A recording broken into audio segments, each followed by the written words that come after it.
खुलुमबाय बड'लेण्ड साप्तेटआव बयखौबो बरायबाय। दिनैनि फार्स्ट साप्तेटानो जाहैबाय सचिन तेंडुलकारनि रेकर्डखौ सिफायबाय विराट कोहलीआ। मैया बुधबाराव जानाय अस्ट्रेलियानि हेंथायै थामथि सानसेयारि गेलेनायाव 63 रान मोननो हानाय भारतनि विराट कोहलीआ मोनसे जाफुंसारनाय लाबोनो हादों। मख'नो गोनांदि भारतआव क्रिकेटनि इसोर होननानै सचिन तेंडुलकारखौ मानिनानै लायोमोन। नाथाय सानसेयारि मुलुगनां क्रिकेटआव सचिननि बे रेकर्डखौ बारस'नानै 12,000 आवथायनो हानाय फारियाव विराट कोहलीआ मुं लिरजानो हाबाय। बेजों लोगोसे भारतनि सचिन तेंडुलकार आरो अस्ट्रेलियानि रिकी पन्टिंमोननि रेकर्डखौ सिफायनानै भारतारि दोलोनि मुंदांखा क्रिकेट गेलेगिरि विराट कोहलीआ बुहुमनि मादावनो सेथि मासियाव जायगा लानो हादों। सचिनआ सानसेयारि मुलुगनां क्रिकेटआव 300 मेच गेलेनानै 12,000 रान खालामदोंमोन। नाथाय विराट कोहलीआ 242 मेच गेलेनानै बे रेकर्डखौ सिफायनो हादों। नैथियाव दङ दीपा रानी ब्रह्मनो मिरु इउपिपिएल आइजो गांखंनि नेहाथारि बिबान होबाय। क'क्राझार बिएड कलेजनि एसिस्टेन्ट प्रफेसार दीपा रानी ब्रह्मनो मिरु इउपिपिएल आइजो गांखंनि नेहाथारि बिबान होबाय होनना इउपिपिएल आइजो गांखंनि आफादगिरि बिना गयारिया फोरमायदों। मख'नो गोनांदि दीपा रानी ब्रह्मआ खौरांगिरिनि सिगाङाव बुङोदि थांनाय 17 बोसोराव आइजोफोरखौ बिपिएफ हान्जाया गादबना दोनदों। बेनिखायनो गोजोन खौसेथि आरो थामोनथाखौ नोजोर बोनानै इउपिपिएल राजखान्थि हान्जाखौ साफ्रोमबो लाइमोनफोरा बे खेबाव मदद खालामनो नांगौ होननानै बुंथियो। थामथियाव दङ भारतनि माइरं नङाब्ला सोलिया चीन हादरा। खमैबो 3 जुगनि उनाव भारत हादरनिफ्राय माइरं बायनो थाखाय सिगांबोदों चीन हादरा। कर'ना बेरामनि गोहोमा सोलिबाय थानाय समावबो भारतनिफ्राय चीन हादरसिम माइरं दैथायहरनाय जागोन।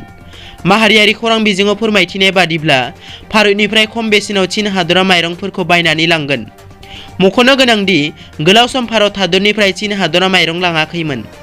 गुबुन फारसेथिं नोजोर होनो गोनांदि माइरं दैथायहरनायनि बेलायाव बुहुमनि गेजेरावनो भारत हादरा मुंख'जाथावखा।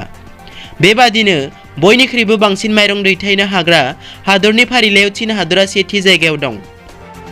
ब्रैथियाव दङ कक्लाबारि बियाबाव भिपिआइनिफ्राय सासे आइजोआ बिसायख'थियाव गसंदों। बाक्सा जिल्लानि सिङाव थानाय 22 नं कक्लाबारि बियाबनिफ्राय बनमा बसुमतारी मुंनि सासे आइजोआ गोरिब सुबुंफोरनि लुबैनायखौ सुफुंनो थाखाय बिसायख'थियाव गेस सिलिन्डारनि सावगारि लानानै बिजाथि महरै गसंदों।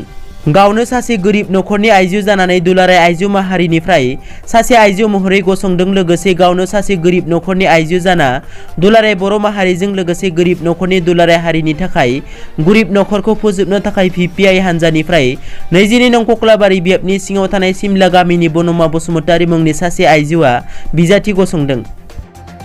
बाथियाव दङ रायजो बिजेपिनि आफादगिरि रन्जित कुमार दासआ बुंदों बड'फा उपेन्द्रनाथ ब्रह्मआ बर'नि थार दैदेनगिरिमोन।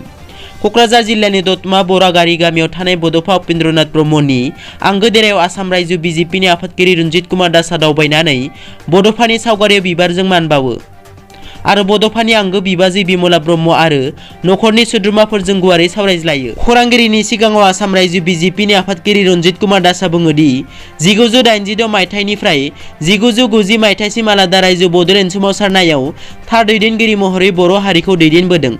बे समाव बियो गुवाहाटी मुलुगसोलोंसालियाव फरायनाय समाव बिथांखौ रोमै रोमै गोसोखांदोंमोन होननानै रोखा बुंथियो आरो बिथांनि आंगो न'आव थांनानै बिथांखौ मान बावनो सिमां सुजुनाया दिनै मोगथाङाव जाफुंसारबाय होननानै रोखा फोरमायो।